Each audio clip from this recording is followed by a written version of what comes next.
Hello and welcome to my YouTube channel. Today we're taking a look at the Sony a5100. It's very similar to the a6000. It takes the Sony E-mount lenses, so it does take interchangeable lenses, and the reason why I purchased it is for the fact that it's got a flip up screen. Now the a6000 has a tilty screen that goes downwards and can go up, but it can't flip right up, so now I don't need a separate monitor. I can record straight to camera just looking at the monitor on the top of the screen there. It's a great little camera. I'm really pleased with the results. What you're seeing here is actually being filmed on the a5100, and you can see that from the shots I'm getting from my RX100 Mark IV, which is over there, actually just filming this camera, so you can clearly see it is this camera I'm using. Now it films in HD as opposed to 4K. That actually isn't a big issue at all, but I do love 4K, and I use 4K for most of my filming because there's the cropping factor. You can crop in without losing quality. With this scene, hopefully I don't need to crop it, and I've got the framing pretty good, so 4K isn't needed. The HD quality is excellent. It films in the APSC HD, well, it can film in the APSC HD format. It actually films in the APSC format, which is a much higher quality format than APSC HD. And that's another reason why I got this particular camera, because it supports Sony's APSC format. And what we'll do, we're going to take a look around the camera after I've done this bit. So this is kind of part one, so you can see how good the camera is for filming, and then we'll have a look around the camera. Now there is one downside of this camera. It has no mic input and it has no headphone jack. So you either rely on the internal microphones on the camera, which are really good for what they are. As long as you're quite close to the camera, you'll get good results with the internal mics. And for vloggers, vast majority of the time they're really close to the camera, much closer than what I am to the camera here. So because of that, I'm actually using an external recorder. I'm using my Tascam DR22WL with a tie clip mic actually plugged into it, and then I post sync the two together afterwards, which is easy enough to do in Final Cut 10. So there we are. This is just a very quick opening as to the review of this particular camera. Now let's get it onto the computer, and then we'll do part two, where we'll actually show you the physical size of the camera and its features and what it can do and possibly what it can't do. But that's the quality you're getting from the a5100. That was filmed on the a5100, that first section, and now I've swapped the cameras out. I'm now filming on the a6500, and I've got the a5100 here. A really compact little camera. Now it does take interchangeable lenses. It's a Sony E-mount format. Now I haven't got a lens on it because I've got one of my lenses on the a6500, that's the 18-105, and I've got my other lens on my Sony A7R Mark II, not the Mark III, the A7R Mark II, and that's got my Sony 16-35 lens on, the FE 16-35 lens on. So what I am going to do, I'm going to mount this beast, which is the Sigma 18-35 art lens. It's a Canon mount lens. So what I've had to do is adapt it using the Sigma MC11 adapter. Works superb. The sharpness of this lens, no wonder everyone swears by it and says what a fantastic lens, because it is. Although in video it does hunt, the focus does hunt, so you have to be really careful of that. I love this lens to bits, but I won't leave it in autofocus unless I'm behind the camera and I can actually see what it's doing. Manual focus, beautiful. And for stills, beautiful. But anyway, we're not talking about that lens.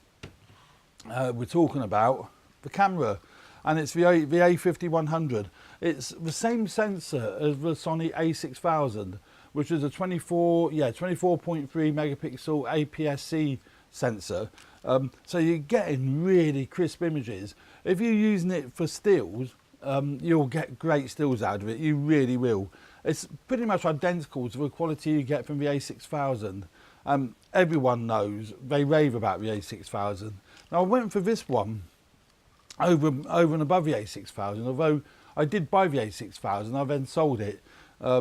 and I kind of regret that, and that's the reason why I went for this one.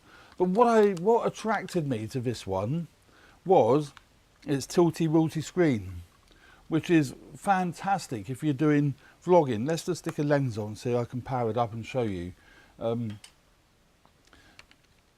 it's got the XAVCS codec for filming, as opposed to the AVC HD. It has got the AVC HD codec, but I prefer to film in the higher quality XAVCS, and it's really, really good. Let's just mount this. Don't that look odd? If anything looks odd, that does.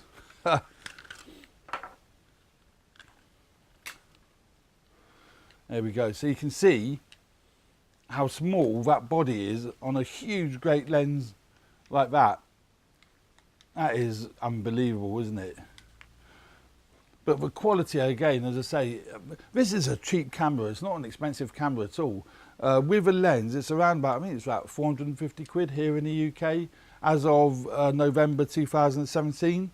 But that is ideal for that. You can actually see what you're doing, you know. Obviously, you wouldn't use this sort of lens. It does look, because it goes down to 18mm. It does work fine. Actually, it's quite nice to hold, although it's heavy. It is a bit of a beast on this particular body, but the results, as I say, are well worth it because it's excellent. As well as a tilty screen, the other thing that this has is the A6000 has got a tilty screen, but it only goes up that far. Might even be down to there, but about that far, and it will tilt downwards. This one doesn't. But the other thing with this one, it's got touch focus, which is great. And it works really well. Actually, it works equally as well as it does on the A6500.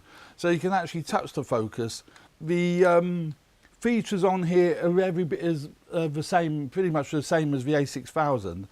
This particular body has not so many function buttons assignable as what the A6000 does, and obviously the A6500, the 6300, the A7s, etc, etc. It's only got a few buttons on the back here and a few control dials. But once you get your head around it, you can actually customize it pretty well.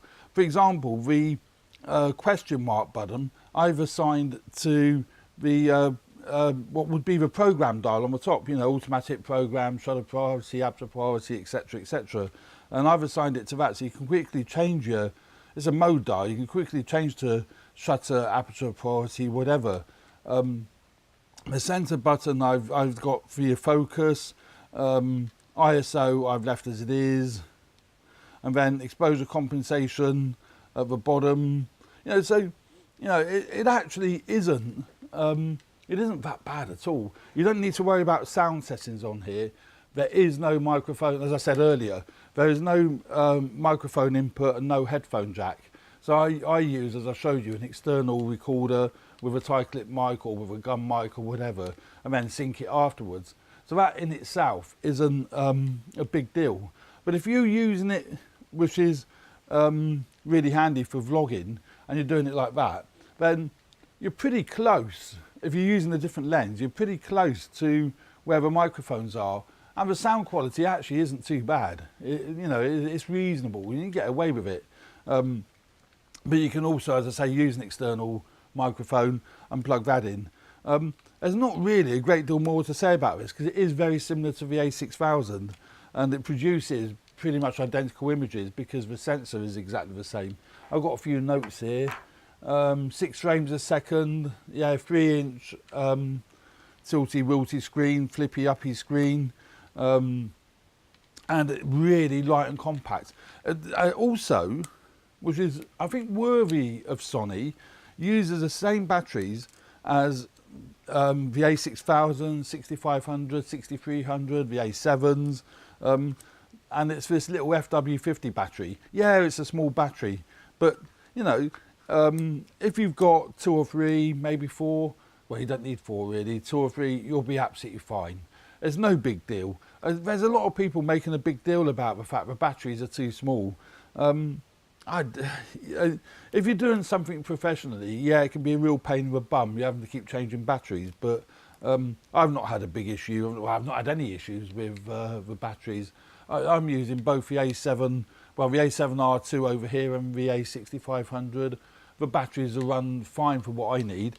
So that's basically the A5100.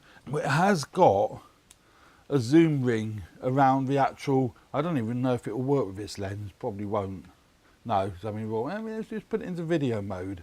Let's just see if it does work. Being that it's a Sigma adapted lens, I'm not holding my breath for that will work. It does. Look at that. Can you believe that?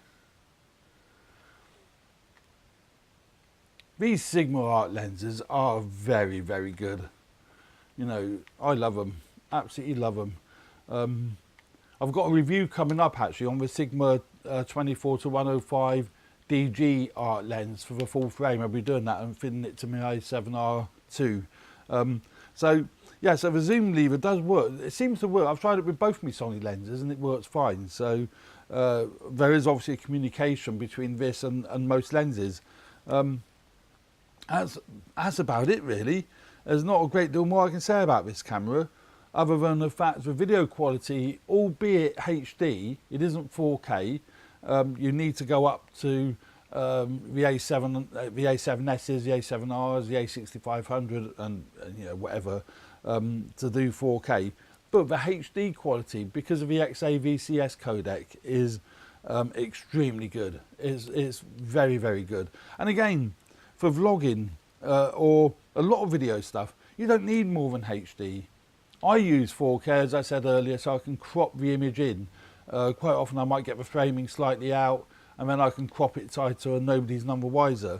So there we go. That's my review on the Sony a5100. Nice compact system camera, Sony E-mount lenses, flippy whippy screen, standard Sony batteries, the FW50s, nice and light and compact.